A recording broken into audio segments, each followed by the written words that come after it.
This week was the definition of dilution in our sport. Welcome to Horse Bytes, your 5 and 10, 5-star show jumping, all in just 10 minutes. There's now over 100 5-star events on the calendar, and this week was a busy one. Thank God we had my show advisor to help us plan and organize the madness. We had 5 big classes and the LLN, which had hoopla and production value but was stained by the Swiss boycott. Ocala had the entire Irish Olympic team dominate, while their compatriots also swept the LLN in Abu Dhabi. Hong Kong had huge prize money but only 21 competitors and a way too easy of a time allowed, and Doha had a weak atmosphere but showcased so much up-and-coming female talent. With so many horses and riders split across the continents, the overriding feeling is that our sport somehow needs a defined calendar, whether that's 6-star shows or a couple of prestigious leagues that the FEI backs. 5-star sport is supposed to be the pinnacle, yet no one show this weekend attracted all the best horses and riders competing against one another. Maybe it should be the World Cup Series or the LLN or the 10 Rolex events, but having over 100 5-stars all be deemed equal is simply inaccurate. Have a listen to Shane Sweetnam's thoughts on winning a major this year. We'll see where the summer takes us. We'll see. I'd like to win a major with him if I could at some stage. So. The problem is, major is ambiguous in our sport, as the Horse Bytes team debates whether it's a Rolex Grand Slam event, a senior championships, or some other of the 100-plus Grand Prix throughout the year. We'll get into the highlights shortly, but first, some of the top stories from the week. As we all know, there was Irish domination across the board. The Nations Cup team took the LLN on the only clean sheet of the day.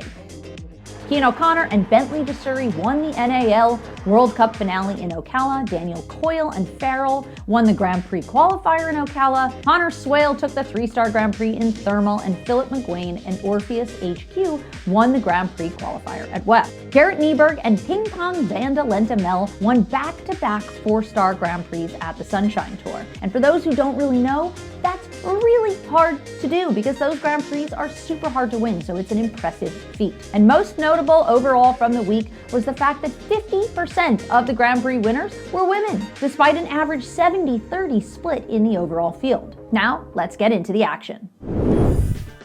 Theoretically, the most prestigious event of the week was the Longines League of Nations in Abu Dhabi. The league kicked off their 2025 season with the first of the 4 legs. First was the 308 600,000 euro 5-star Grand Prix that Rolf Joran Bengtsson won with Zucchero HV over the only other double clear round, Tim Gredley and his uber-consistent Imperial HBF.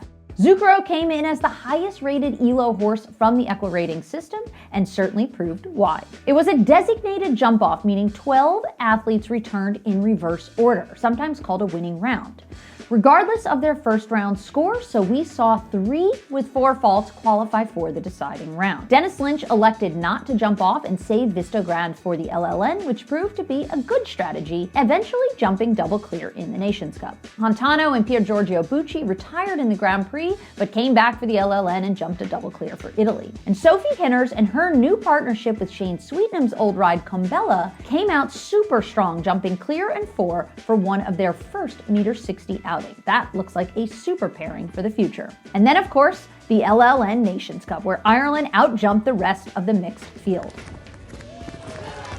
Given the fact that the Irish Olympic squad from Paris were all jumping in Ocala, the B squad showed up meaning business and put in flawless performance after flawless performance. Hats off to the Irish this week. With 700K on offer to be split amongst the 4 riders, the solid track caught most people out on the double verticals after the open water. Even Mikey Pender had a lucky rub.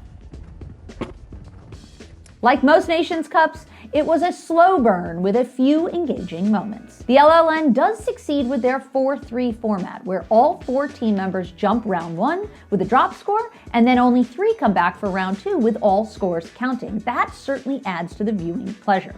This year, we saw 9 double clears versus only 2 in last year's event. The French were arguably the strongest team coming in on paper, and with 2 double clears within the team from Simone Deleste with Cayman Jolly Jumper and Kevin Stout with Visconti G. Tellman, they eventually rounded out the podium in bronze position.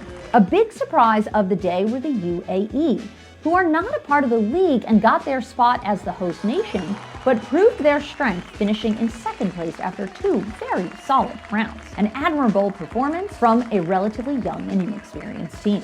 The weakest of the day were the Swedish, who had a rough go of it with only a 3-man team. The young and very inexperienced US team also couldn't put any clears on the board and failed to make the second round, just as the Dutch too didn't make the cut.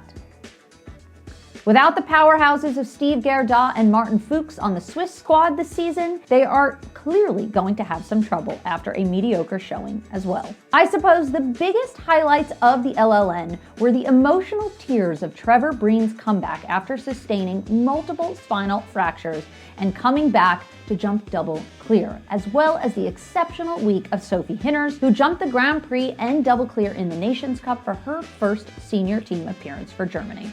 Last note, FEI, please stop using the spider cam. No one likes the overhead view on the live stream.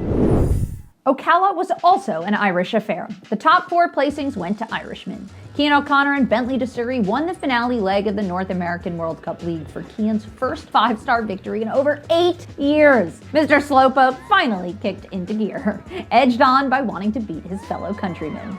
I think what motivated me when I saw the Irish in the jump off and they were going quick, I thought I better get my act together. Ocala was a really good class. There were 7 riders in the jump off, only 2 of whom were an Irish. Shane Sweetnam and his Olympic partner James Conn-Cruz led the first solid jump off round and did 8 strides from 1 to 2 and 8 strides to the last jump. But with an extra stride back on the blue vertical and James taking his sweet time in the air over the jumps, he was eventually pipped by Cian and Bentley.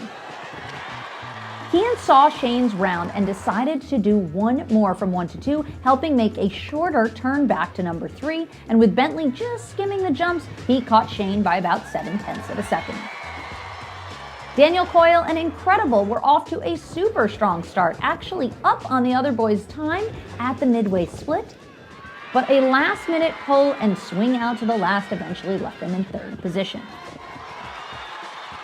It was good watching and exciting sport with a visibly electric atmosphere. Although Cian doesn't appear to be aiming for the World Cup finals, the completed standings for the North American League look like this. Hong Kong was a unique event. The first time sport has been in Hong Kong for over 5 years, and one of only 2 events in China on the calendar. It certainly helps to open up new potential markets for our sport. There was big prize money on offer, actually the highest pot of the week with $505,000 up for grabs. We saw a pretty weak field with only 21 competitors and most not on their top mount. It was more like a 4-star with 5-star money, and riders only received 90% points because of the low participation level. 9 of the 21 were clear with a time allowed that was way too easy. For example, Mel Tyson was 10 seconds under the time allowed.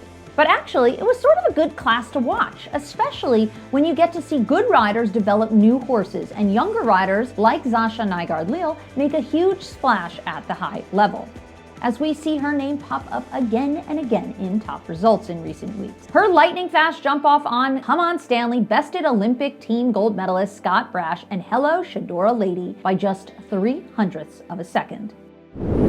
And lastly, the €325,000 Grand Prix in Doha saw Jana Friedrich Meyer-Zimmermann and Messi van 't Rijdershof victorious in a jump-off with over 40% women. With only 33 riders and 11 of those clear in the first round, 33% continued into the deciding round. If I had to guess beforehand who was going to win from the jump-off lineup, I'd have said Jana and Messi, and thankfully, they proved me right. A super slick round, taking a slightly different track than second-place finisher Khaled Al-Mobti and Diana Duplavaus-Z proved advantageous, even with an outside turn back on the skinny oxen.